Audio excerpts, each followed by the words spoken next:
Muy bien, pues gloria al Señor.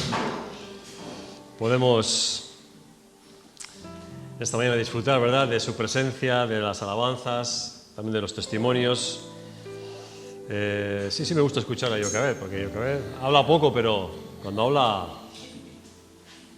tiene sustancia. Muy bien, pues en esta mañana me gustaría llevaros al Evangelio de Juan, al capítulo 5. El pasado domingo, ¿os acordáis que estuvimos hablando de quién?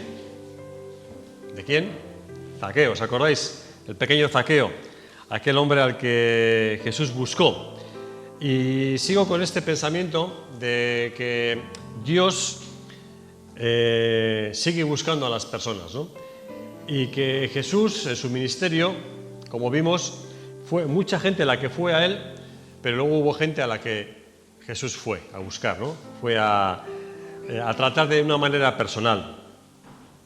Así que en esta mañana vamos a ver a otra persona a la que Jesús fue a buscar, a la que Jesús, de una manera explícita y sin que él lo quisiese ni que él lo supiese, fue a buscarle.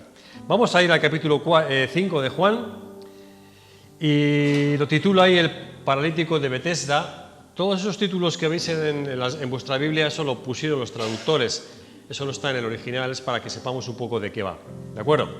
Vamos a leer ahí alguna cosita y a ver si el Señor en esta mañana nos puede hablar algo, ¿vale?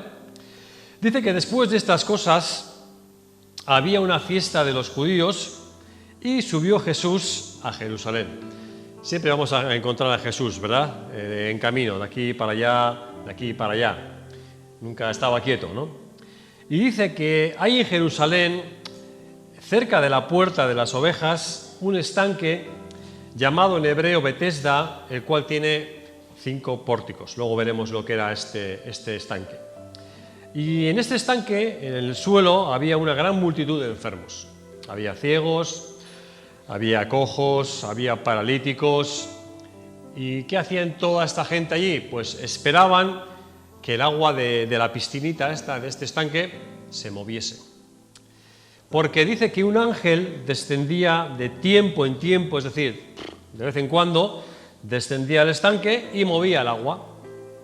Y dice que el primero que descendía al estanque después de que el agua se hubiese movido, se quedaba libre de la enfermedad. Entonces dice que había un hombre allí, dentro de toda esta multitud de enfermos, que llevaba nada más y nada menos que 38 años, fijaros, 38 años enfermo, esperando, ¿verdad?, que el agua se moviese.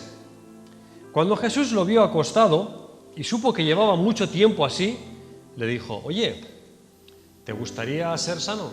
¿Te gustaría recuperar tu salud? Y entonces el hombre dice: Señor, le respondió el enfermo, pues la verdad es que sí, pero no tengo quien me meta en el estanque cuando el agua se mueve.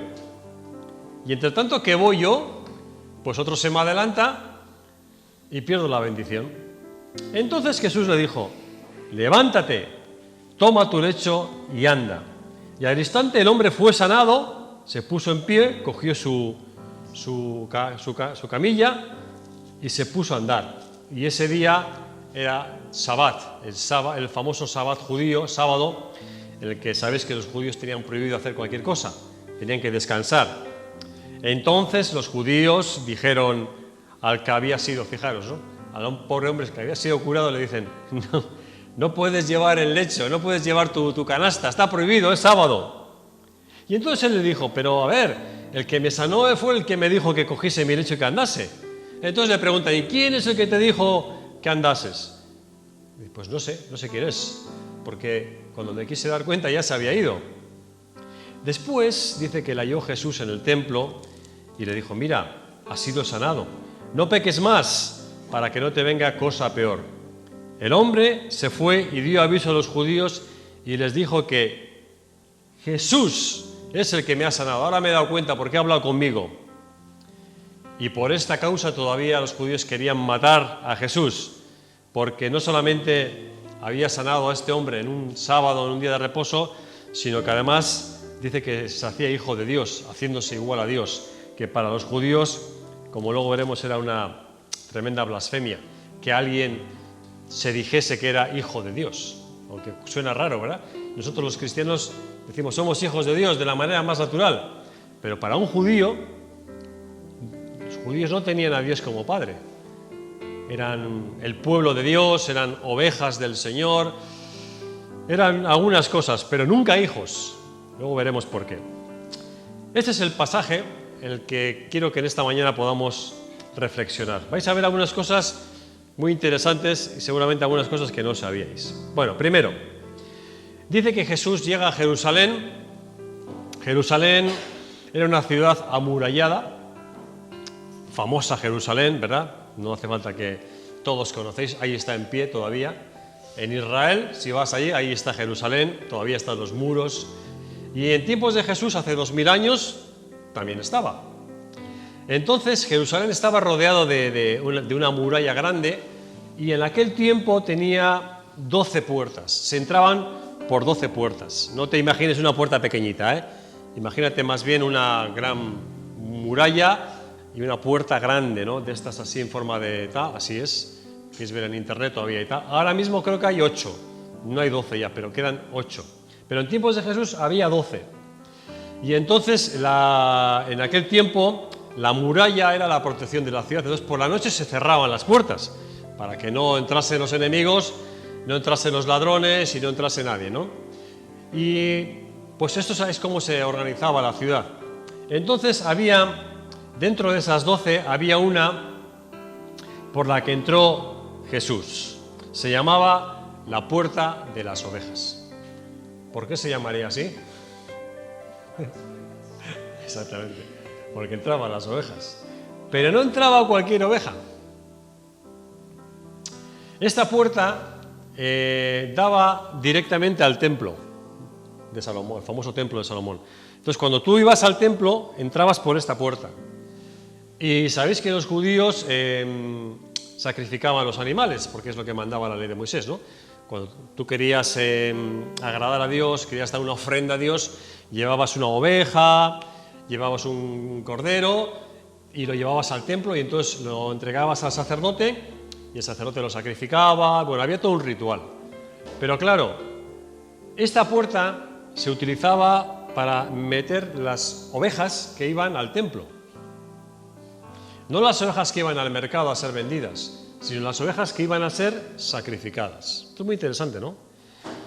Y antes de llevarlas al templo, las bañaban en esta piscina.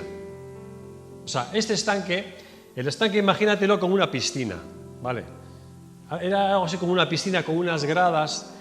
Todavía hay restos arqueológicos que se ven, que puedes consultar en internet. Eran unas gradas donde la gente se sentaba y entonces era una piscina, no cubría mucho y allí pues la gente, pues también los animales bebían y se utilizaba para bañar, para lavar a las ovejas. Las ovejas que iban al sacrificio no se podían llevar de cualquier manera.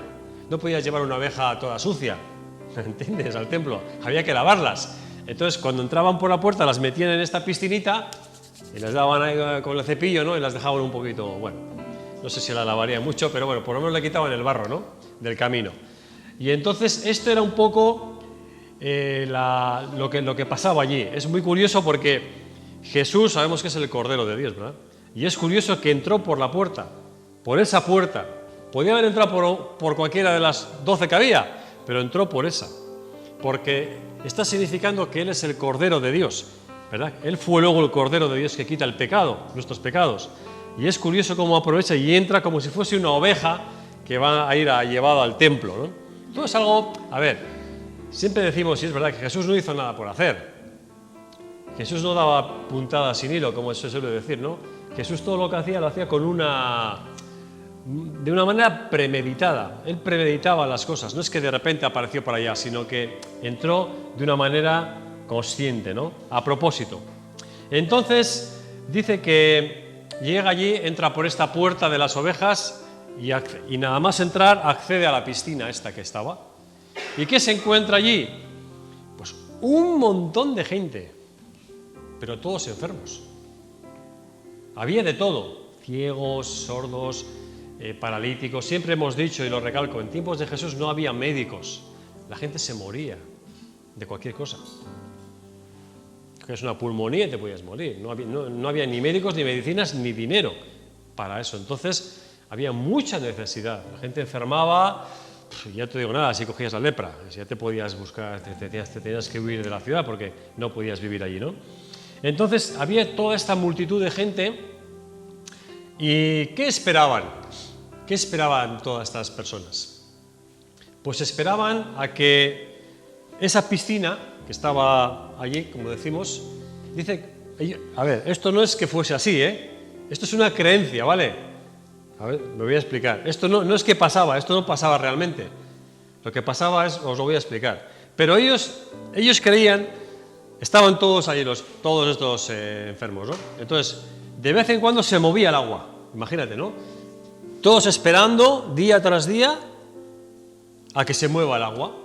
Entonces, de repente se movía, y todos corrían a tirarse a la piscina esa, porque creían, eso ellos lo que creían ellos, que no es verdad, pero ellos lo creían, que ese agua se movía porque bajaba un ángel, ¿verdad? Y al entrar el ángel en el agua, hacía unas ondas, y decía, pues aquí un milagro, y ahí vamos todos. Qué cosa, ¿no? Esto me recuerda, aquí en España también hay cosas de estas, no sé si en vuestros países, aquí está la famosa Lourdes, que mi cuñado ha ido allí, un cuñado mío que tengo, que os lo he contado alguna vez, que no es para nada cristiano ni nada, pero le dolía la rodilla de mucho tiempo, y entonces hay una virgen aquí, creo que es en los Pirineos, cerquita de Lourdes, donde la gente va, y es muy famosa porque hay unas fuentes de allí, de agua, y esas fuentes dicen que son milagrosas. Y la gente va allí a beber de ese agua y organizan autobuses y todo, es una peregrinación. Lo que se hace ahí, todo porque dice la tradición católica que ahí se apareció la Virgen, en esa fuente, entonces esas aguas están bendecidas. Entonces mi cuñado, que es un incrédulo total, como le dolía la rodilla, un día le invitaron y fue con una procesión católica ahí y se bebió el agua de ahí de Lourdes. Y dice que ya no le duele la rodilla. Digo, madre mía, lo que me faltaba, ¿no? Bueno, pues aquí pasaba algo parecido, ¿no? Estaban todos pendientes y tal. ¿El agua se movía? Sí, se movía. ¿Pero por qué se movía? Bueno, se ha descubierto que debajo de esta piscina hay unas aguas subterráneas. O sea, por debajo de Jerusalén, imagínate un río, ¿no? Entonces, ¿qué pasa a veces? Que entra como una especie de aluvión, de burbuja o lo que sea, y cuando llega a la piscina, imagínate un río por debajo y eso es como un pozo. Entonces, lo que sale es como una burbuja grande, ¿no? De vez en cuando sale como una especie de aire o lo que sea y mueve el agua. Es que es verdad que se mueve, pero no es que baje ningún ángel ahí. Bueno, la cuestión es que esto se quedó establecido allí. Todo el mundo lo creía, ¿verdad? Y de hecho este hombre llevaba 38 años. Teniendo fe, ¿en qué? ¿En qué tenía fe este hombre? En que si él podía bajar allí y tocaba, porque decían que el primero que tocase el agua se curaba. Imagínate, si había 60 personas, iban a la carrera. El cojo iba a cojo, el ciego sin ver, y se lanzaban allí, pero de cabeza. Es que era algo tremendo, ¿no? Esto. Pero eso es lo que pasaba. Día tras día, ¿no? A veces los seres humanos creamos como mitos, ¿no? Leyendas. Y bueno, tú te crees un mito y te lo acabas creyendo. Para ti es la verdad. Eso es lo que pasa, ¿no?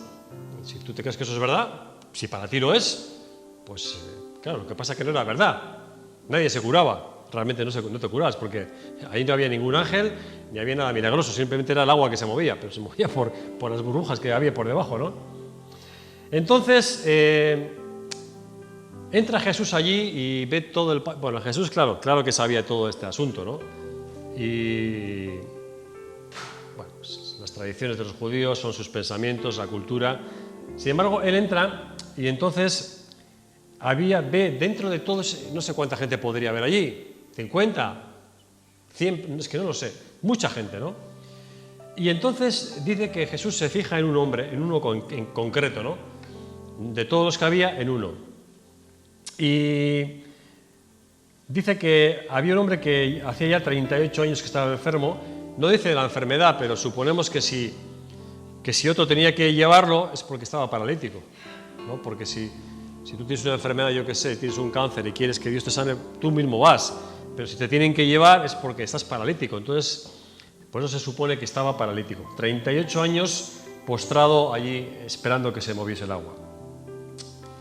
Cuando Jesús lo vio acostado y supo que llevaba mucho tiempo así, le dijo, se dirigió a él, lo miró, se acercó y le preguntó, ¿te gustaría volver a andar?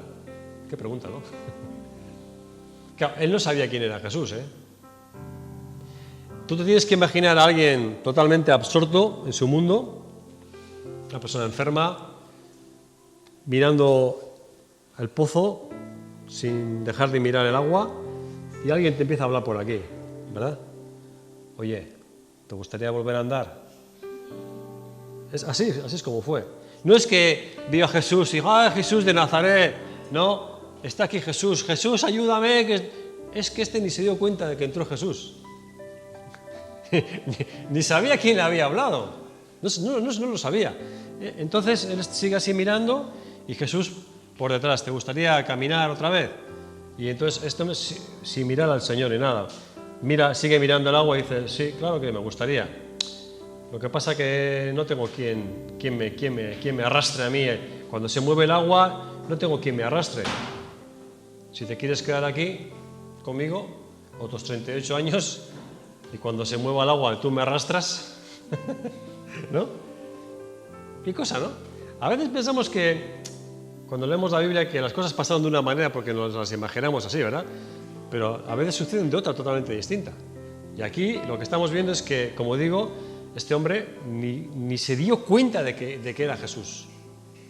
Y ni se planteó, ni pidió nada. Él no le pidió nada. Simplemente le ignoró. Le ignoró. Si te quieres quedar aquí a moverme, bien, pero yo no tengo mayor esperanza. Entonces Jesús le da una palabra. Y esta palabra tienes que entenderla no como una palabra cualquiera. Jesús da una palabra de autoridad. ¿Entiendes? Le dice, levántate, toma tu lecho y anda.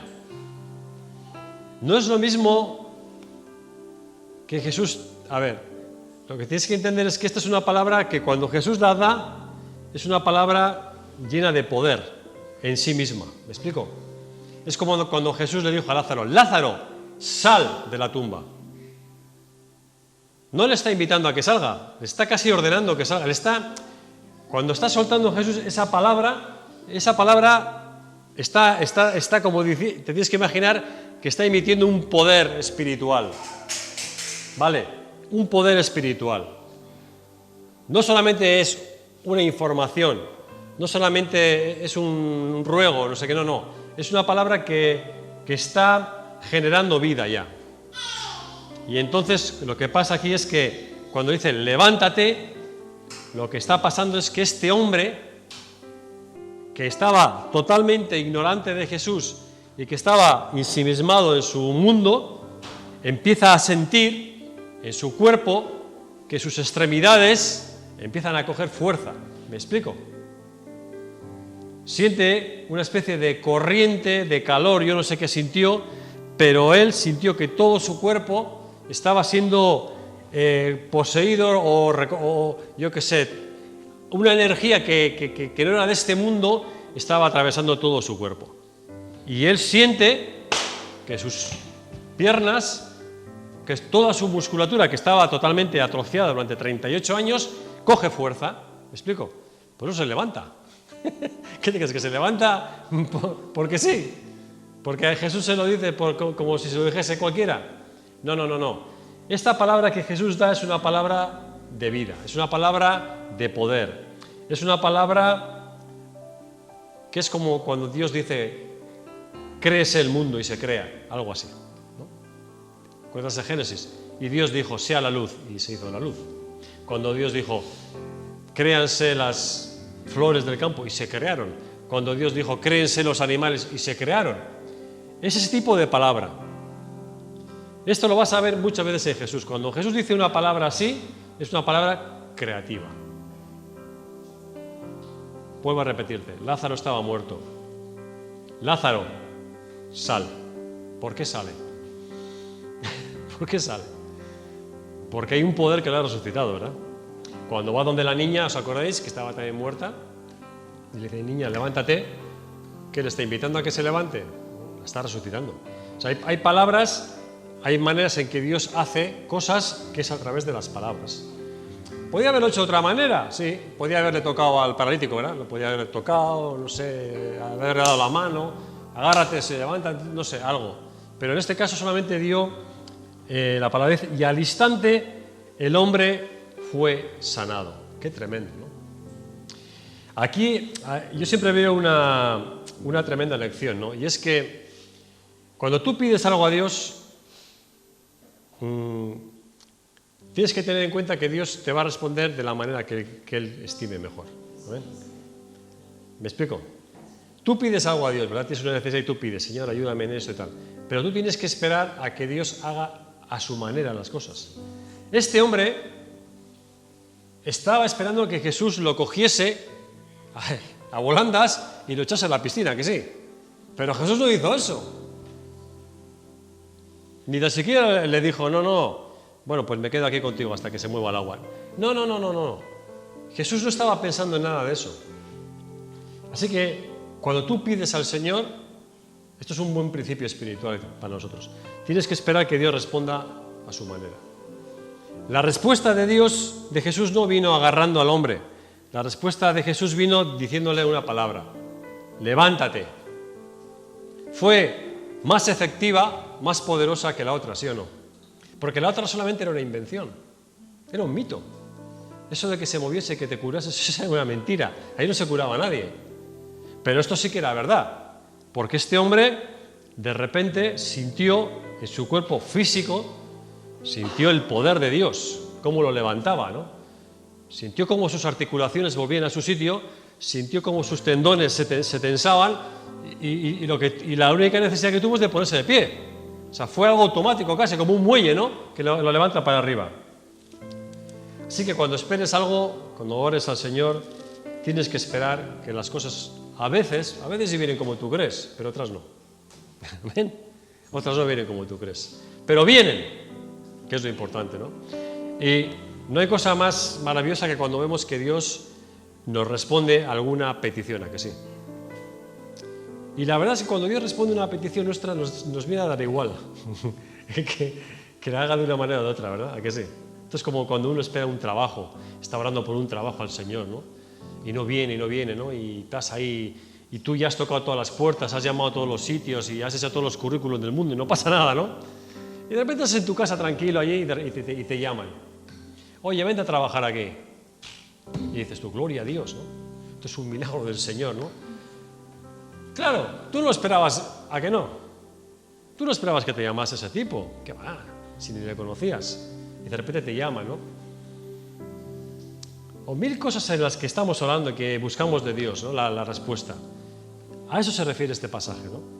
Que a veces esperamos en el mito, esperamos en la ilusión, esperamos en el recurso nuestro, en lo que nosotros creemos y pensamos, pero Dios no necesariamente tiene que responderte por ahí. Es más, seguramente lo hará por otro lado. Y esto es en lo que Él se glorifica, ¿no? Y eso es lo que nos hace ver que es Él el que lo ha hecho, ¿verdad? Y luego no podemos decir, no, bueno, es una casualidad, bueno, es que sí, pero no. Siempre somos así, ¿verdad? Cuando Dios nos responde ya estamos dudando, ¿no? Bueno, sí, habrá sido el Señor, pero bueno, no. Bueno, si estás orando, tienes que esperar que Él te responda, ¿no? Entonces dice que Jesús lo sana y Él no sabía quién era. Entonces le dicen, ¿quién te ha curado? ¿Quién te ha curado? No sé. Fíjate, ni sabía quién le había curado. Qué curioso, ¿verdad? O sea, es como que Jesús le dice, levántate y anda, y va Jesús y se va. ¿Te imaginas eso? Levántate y anda, y me voy. Y el hombre este se queda allí, se levanta también, oiga, estoy andando. Pero ¿quién es el que me ha dicho a mí que ande? Había tanta gente, porque era una fiesta judía, aquello estaba lleno de gente, que empieza a mirar y no ve quién lo ha curado. No sabe quién es. Qué cosa, ¿no? Entonces le pregunto, ¿y quién te ha curado? Bueno, primero le echan la bronca por ir con la canasta en la mano, ¿no? No puedes llevar la canasta en la mano, porque hoy es día de reposo y tal y cual. Bueno. Sí, pero a mí el que me ha curado me ha dicho que me lleve la canasta para casa. No, pues no puedes llevar la canasta. ¿Y quién te ha curado? No sé. ¿Cómo que no sabes? Pero hombre, ¿qué nos estás contando? Te nos estás mintiendo. O sea, que primero que estabas paralítico, ahora dices que te ha curado un tío que no sabes quién es. Pero bueno. Estás tomando el pelo. Que no sé. Que no sé quién es. Entonces Jesús, ya sabéis cómo es, ¿no? Estaba luego ya en el templo. Se ve que el hombre va al templo pues a agradecer al Señor, ¿no? Va con su canasta. Bueno, ya no, ya la canasta la había tirado después de la bronca que le habían echado. Entonces va sin la canasta y está ahí en el templo, ¿verdad? Ay, gracias Señor, gracias que ahora puedo andar y tal. Y dice que se le acerca por detrás, que él no sabía que era Jesús, ¿eh? Y le dice, mira, oh, qué bien, ¿no? Has sido curado, qué bien, ¿no? ¿Sabes lo que te digo? No peques más, no sea que te vaya a venir alguna cosa peor. Y el hombre es cuando se da cuenta que es Jesús. Cuando escucha la voz, dice, ostras, es la misma voz que me ha dicho antes que me levante. Y entonces se vuelve, ¿no? Ah, ¿eres tú? Sí, soy yo. yo soy el que te ha curado. Entonces Jesús le da aquí un consejo, que es muy buen consejo, ¿no? Mira, has sido curado, no peques más. No hay que intuir de este pasaje que todos los males que nos vienen son por nuestros pecados, ¿no? Que no es verdad, hay cosas que vienen porque vienen por la propia vida, que es así, no es que hagamos nada, simplemente nos vienen. Pero Jesús da aquí un principio que es muy interesante y es verdad, ¿no? Los pecados, nuestros pecados, pueden inducirnos a situaciones de enfermedad, a situaciones de menoscabo de nuestra salud, ¿verdad? Y eso es verdad. Entonces lo que le dice aquí Jesús es que Jesús hace una relación entre la vida lejos de Dios con muchas enfermedades. Bueno, eso también lo sabemos, ¿no? Claro, enfermedades como el alcoholismo, la drogadicción, todo eso, claro, al final te enferman porque tú estás desobedeciendo al Señor. O sea, hay muchas cosas, muchos consejos en la palabra que si los desobedecemos nos pueden llevar de una manera natural a sufrir enfermedades, no solamente enfermedades físicas, sino enfermedades de la mente, ¿verdad? Por eso, contra tú y yo obedecemos más al Señor, más sanos vamos a estar, sobre todo de aquí, ¿no? Porque seguir a Jesús, estar cerca de Dios, nos da sanidad, porque estar cerca de Dios trae sanidad al alma y también al cuerpo, ¿no? Es algo que, como es todo lo contrario al estar lejos de Dios, cuando tú estás lejos de Dios, estás más proclive pues, a cantidad porque claro, el creyente que viene a Cristo estamos bajo la protección del Señor, nunca tenemos que olvidar eso, ¿no? El Señor cuida de nosotros y hay muchas cosas que nos evita el Señor solamente ya por caminar con Él, ¿no es cierto? Porque tu vida está en Cristo, ¿no? Dice que somos del Señor ahora y ya solo caminar con el Señor ya es una bendición y ya es un cuidado. Por eso aquí Jesús le dice, mira, le da este principio, ahora ten cuidado, no sabemos, igual estaba paralítico por algún pecado que cometió, ¿eh? Igual hizo alguna trastada en su juventud, ¿verdad? Que le llevó a estar así. Que no lo sabemos, como no sabemos la historia de este hombre, pero se lo dice a él, ¿no? No peques más, no sea que te venga alguna cosa peor. Y entonces dice que el hombre ahí ya reconoce a Jesús y vuelve otra vez donde los judíos y le dice, mira, es Jesús el que me ha sanado, ¿no? Es Jesús, es Jesús de Nazaret es el que ha hecho este milagro. ¿Qué causa en los judíos esto? Pues todavía más rabia, porque dicen, jolín, ¿pero qué Jesús es este? Que hace milagros en un día de reposo. En un día de reposo no se puede hacer nada, no se puede trabajar, y este está trabajando, está curando enfermos. Y dice que por eso todavía querían matarle aún más, ¿no? Porque por esto los judíos procuraban matarle, porque no solamente quebrantaba el día de reposo, sino que también decía que Dios era su propio Padre, haciéndose igual a Dios. ¿Quién era Jesús realmente? ¿Un hombre? Sí, pero también Dios. Nunca te olvides esto. Jesús, en el que tú crees, no solamente fue un hombre, fue también Dios. Dios hecho hombre. Claro, he dicho al principio, para un judío eso de ser hijo de Dios, no.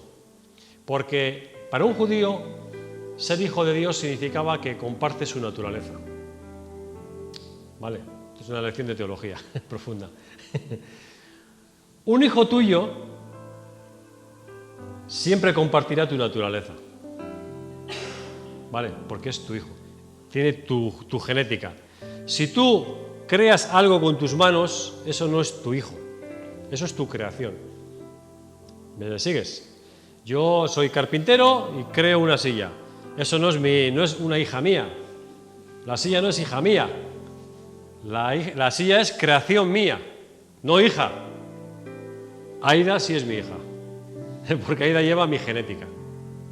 Nosotros los seres humanos no somos hijos de Dios, somos creación de Dios, que es distinto. Dice en Génesis que Dios creó al hombre, lo formó, ¿vale? Pero no, hijos solo tiene uno Dios, que es Jesús. Nosotros somos hijos adoptados. ¿Entiendes la diferencia? Una cosa es el hijo genético, que es Aida, mi hija genética, pero yo puedo tener otros hijos si los adopto. No van a tener mis genes, no van a tener mi ADN, para nada, pero legalmente tiene el mismo valor que mi hija. Entonces, cuando la Biblia dice que nosotros hemos sido adoptados, ¿verdad? Somos adoptados, porque dice Juan que a todos los que él creyeren les dio el poder de ser hechos, pero ese poder es un poder notarial, es un poder legal. Tú eres hijo por un poder legal que Dios de alguna manera ha extendido a tu nombre. Nunca vas a ser un hijo de Dios por genética, porque tendrías que tener la genética de Dios, y tú no la tienes, yo tampoco. Somos, dice la Biblia, semejantes a, pero bueno, una cosa es que yo sea parecido a Dios en algo, vale, y otra cosa es que yo sea un hijo de Dios. ¿Me explico? Mi hija siempre tendrá mis genes, y otra persona puede tener algo mío, parecerse a mí en algo, ¿verdad? Pero nunca tendrá mis genes. Así que aquí lo que los judíos quieren matar a Jesús por lo que dicen. Claro, se dice hijo de Dios, que es como Dios. Un judío jamás dirá que es hijo de Dios. Jamás. Para eso es una blasfemia. Entonces cuando Jesús llega aquí y dice que mi Padre es Dios, a ver. ¿Qué está diciendo este tipo? ¿Cómo que su Padre es Dios? No. Dios no puede tener hijos. ¿Entendéis? Para que penséis un poco cuando leáis la Biblia y veáis estas reacciones de los judíos, era por esto mismo, ¿no? Porque ellos toda su cultura, en todo lo que habían aprendido de la ley de Moisés, y es que era así, ¿no? Pero claro, llega Jesús y tiene que decir la verdad. Por eso entendemos luego que Jesús, la concepción de María fue sobrenatural. Jesús no nació por una relación sexual entre José y María, sino María fue concebida por el Espíritu Santo, porque tenía que tener la genética de Dios, ¿lo entiendes? Tenía que tener los genes de Dios allí. Si no hubiese sido un hombre normal y corriente. Jesús, por ejemplo, nunca enfermó. ¿Por qué nunca enfermó? Que se sepa. Porque él era la pura sanidad. Sí, él era el que sanaba. ¿Me entiendes? Es Dios mismo. ¿Por qué se dice que Jesús nunca cayó en el pecado? Nunca cayó. Fue tentado, pero no cayó. ¿Por qué? Porque tenía la genética de Dios. ¿Me entiendes? Tenía la genética de María, sí, es verdad, pero tenía la genética de Dios. ¿Qué es lo que nos falta a nosotros? La genética de Dios. Nosotros, al fin y al cabo, solamente tenemos la genética humana. Y por la pura gracia de Dios, tenemos al Espíritu Santo con el nuevo nacimiento que nos está ayudando en este camino, ¿verdad? Pero nosotros nunca nos podremos comparar a Jesús ni por asomo. Nunca, ¿no? Jesús fue excepcional en todo, totalmente excepcional. No hay punto de comparación. Por eso tenemos que escuchar bien lo que dice Jesús, porque Lo que dice Jesús es la verdad, ¿vale? Incuestionable. Y si Jesús dice, eso es así, es que es así, ¿vale? Si Jesús le dice a este hombre, levántate, este tipo se levanta. Claro que se levanta. Si le dice a Lázaro que resucita, resucita, claro que resucita. ¿Por qué? Porque la palabra que Jesús está dando es algo excepcional. No estaba diciendo cualquier cosa. Está, ¿me entendéis? Palabra con poder. Palabra con poder. Y hoy en día es lo mismo. Cuando Jesús sana a alguien de una enfermedad que creemos que Jesús sigue sanando, es porque Él mismo sana. Nosotros no sanamos a nadie. La Iglesia no tiene el poder para curar a nadie de ninguna enfermedad. La Iglesia solamente puede orar. Pero el que cura a la gente es el Espíritu Santo, ¿no? El que sana a las personas es el Espíritu Santo, no nosotros. Nosotros solamente oramos, somos como la intermediación, ¿verdad? Y claro, nos gozamos, lógicamente. Yo si veo un milagro de Dios, claro que me gozo, por supuesto. Me gusta ver los milagros de Dios, claro. Es algo muy bonito, ¿no? Cuando ves que alguien, de repente Dios lo toca y Dios lo sana y tal, ¿no? Es algo que nos llena también de gozo y también de fe. ¿Amén? Muy bien, pues en esta semana que arranca, sé que estarás orando por cosas, peticiones en tu corazón. Te animo a que cojas esta palabra, ¿no? Mira, quizás la respuesta no venga de la manera que tú imaginas, pero ten fe, ten confianza que vendrá de alguna manera. Amén. Vamos a orar, vamos a ponernos en pie. Si tienes algún pedido en tu corazón también podemos orar en esta mañana. Tú puedes buscar también al Señor ahí donde estás, con tus luchas, con tus dudas, con todo lo que hay en tu corazón. Puedes decir, Jesús, aquí estoy, ayúdame. Aquí estoy con estos problemas, ayúdame. Aquí estoy con estas inquietudes, ayúdame. Y el Señor lo va a hacer. A veces de maneras insospechadas, a veces sin casi darnos cuenta, ¿verdad? Como este hombre que ni se dio cuenta de dónde vino la ayuda. Pero lo importante es que venga. Amén. Amado Dios, te damos gracias en esta mañana por tu maravillosa presencia, Dios, porque tú nos has congregado, nos has traído aquí para que podamos alabarte, para que podamos bendecirte, para que podamos escuchar también tu palabra, que siempre nos ayuda en este camino, que siempre nos da un poquito más de luz, nos ilumina el entendimiento y el corazón. Señor, en esta mañana hemos escuchado acerca de este hombre al que tú sanaste, con esa palabra que diste. Sabemos y creemos que sigues dando esta palabra hoy en día.